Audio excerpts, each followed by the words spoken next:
What's going on, ladies and gentlemen? Welcome back to a brand new video. Now today we're going to be reacting to something I was recommended. So without further ado, let's go in, let's break this down.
So I wanted to leave it and break it down and rewind it all back, and let's do this justice. Now let's do this justice. So right there, that's the introduction. Right, that's the intro. One of the kind of common themes with this soundtrack that I find, or this track I should say, is that it's played in terms of plucking. You know, there's not a whole lot of sustain going on with these instruments that's being kind of orchestrated, which is very different because Austin, the composer, he did Syndicate, which is one of my favorite Assassin's Creed soundtracks. So he did the Syndicate.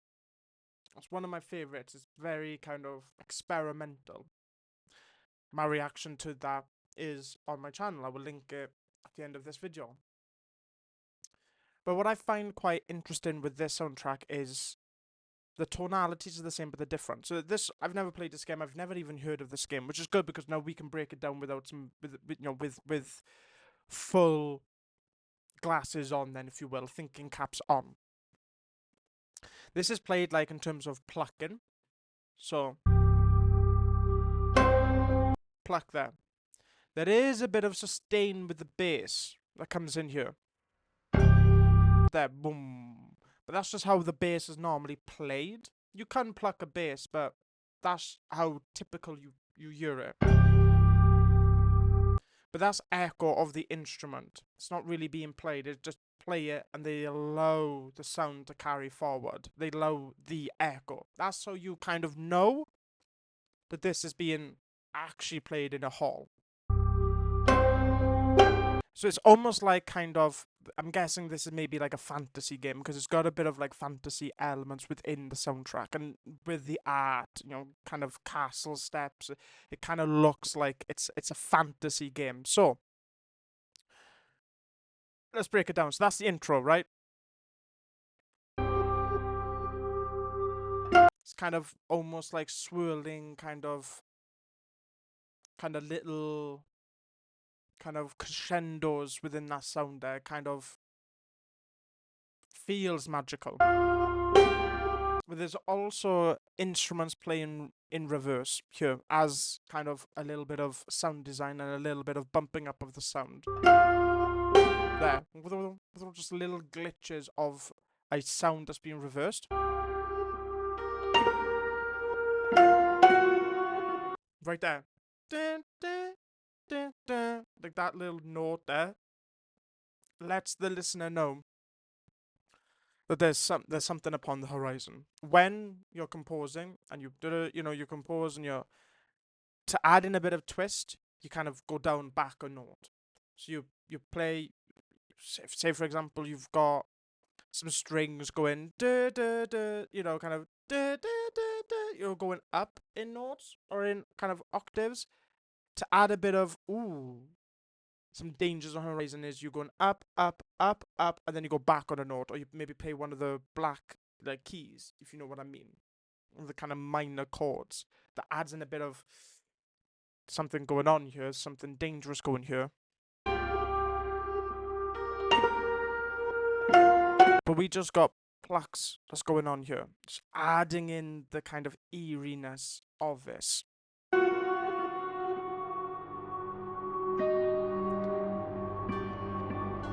Now this gets into something deep. 15 seconds in, I would say we kind of have like a little bit of experimental sounds. Then around 19 seconds, it changes. Some drones come in. That's a drone. That's a riser drone. Comes in. That's to add in kind of the next phase of the soundtrack. Where is this going? Where do you want to take the listener or, the player?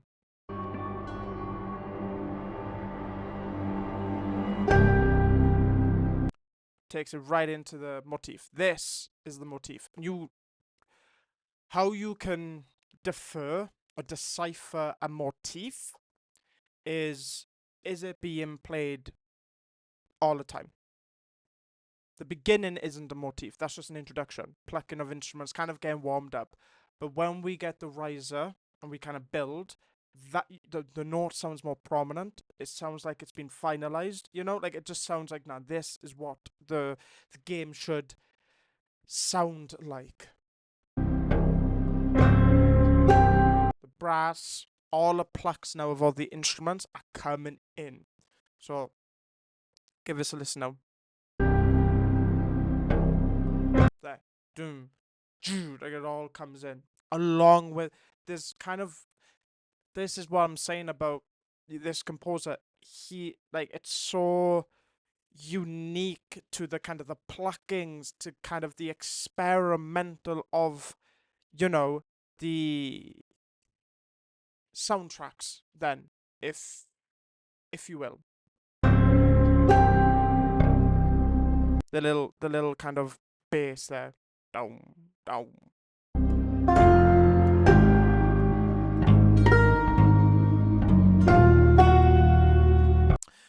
Mixing as well. With each pluck, it's coming in different speakers, different parts. One pluck is in the left, the other pluck is on the left. It's just great mixing. Kind of spatial awareness as well.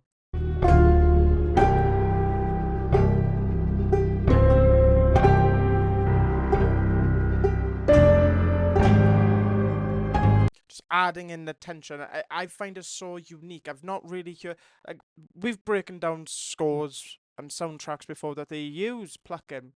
But they use plucking in terms of just kind of an underlining, maybe part of the motif, or it's kind of like a backing of. It's not really the main kind of forward pushing of the soundtrack. It's so loud, so raw. Pause.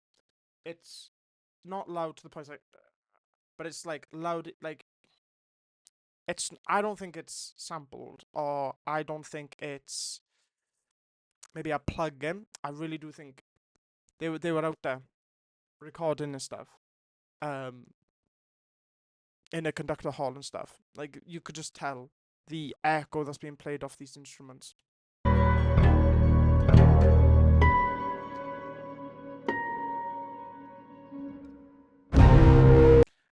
That there, that's so cool. It just suddenly goes quiet. We have the motif being played from 24 seconds to about 50.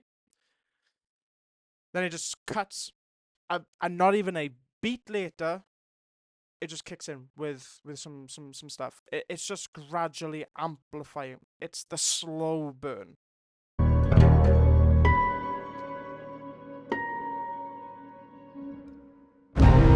Even the way the instruments kind of stop, it seems like someone playing the instruments and stopping.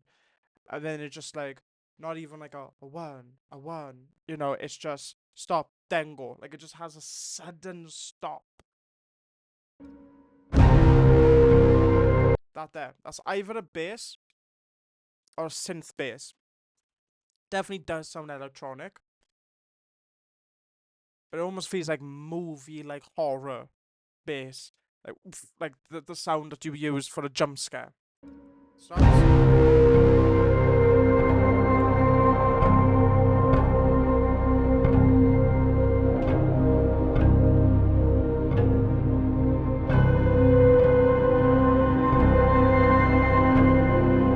I think this is the part as well where they're adding in sustained strings and sustained basses. I think this is like the only part within this path of prospects where they, you know, using sustained, so longer annotations. You know, there is some underlining vocals. There's also a long kind of echo distorted string or a violin that's off in the background. Then we've got like the synth bass. So it's adding in some more dynamics into this sound.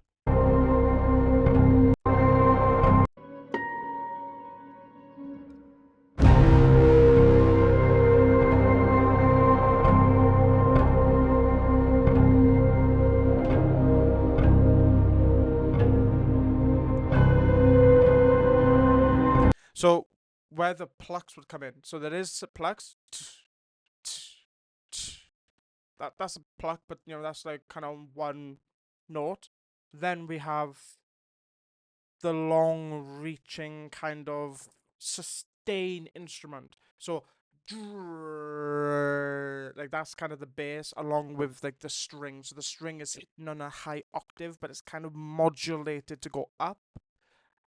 In which case it's sustaining longer instead of just having bling bling bling and having quite like reverbed or reversed then kind of audio.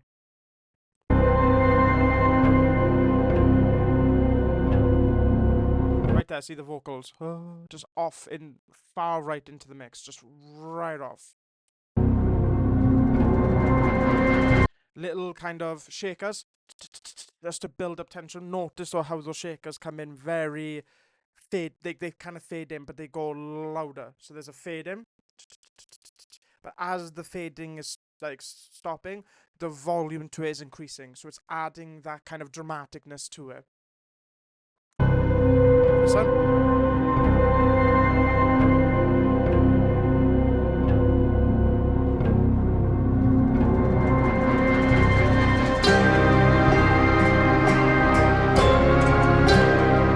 And when I broke down the intro, the motif, and then this part, it all adds up. You can almost think about it like within a DAW session. You would have the intro that like would get the the listener used to these instruments. Then Act 2 is the motif. Okay, here's the motif. Here's the actual sound of the game. And then Act 3 is to add in this kind of tension building, this eeriness of this game. What is Absolver? What does it sound like when you're running through certain places? Like what is the feel of this game in terms of the sound? You kind of add that in it. But it's also integral to the motif. So it's all being played differently. It is a standard thing that we composers use. It's introduction, then it's the motif, what your soundtrack or what your track is. Then you go into the next phase of like, okay, maybe there's an act 2. Then you get the listener listening to the act 2, and then it all hits, and the the spin instrument. I can't forget the name, but the instrument that you spin, and then also the shaker as well. That's the transition into the third act. We've entered the third act, which is the motif and Act 2 sound all together. And this is what you get.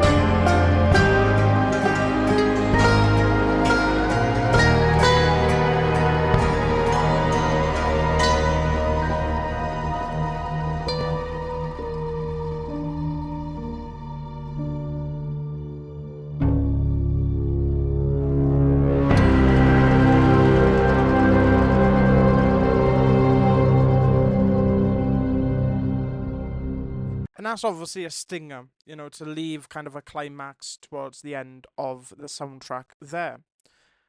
I really like the soundtrack.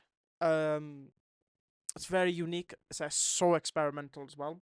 But even then, like, they're using kind of glitchy sounds, kind of little, kind of crystal-esque type of sound effects onto it. So they're using sound effects. Sound effects are really important to, like, especially modern soundtracks as well. So, that's definitely what aspiring composers can definitely use. But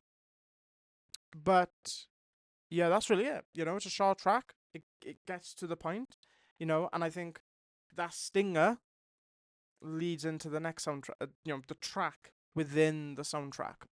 Because obviously it's kind of tying the next track in. That's why you add a stinger. Or it's for a cinematic that they use this sound, add the stinger, and then, fucking you off and you do your missions. Anyway, ladies and gentlemen, let me know what you think of the Path of Prospects in Absolver. Let me know what you think in the comments down below. Make sure you recommend me a track to break down, and I will get there. Without further ado, make sure you leave a like, subscribe, and comment down below. Bye-bye.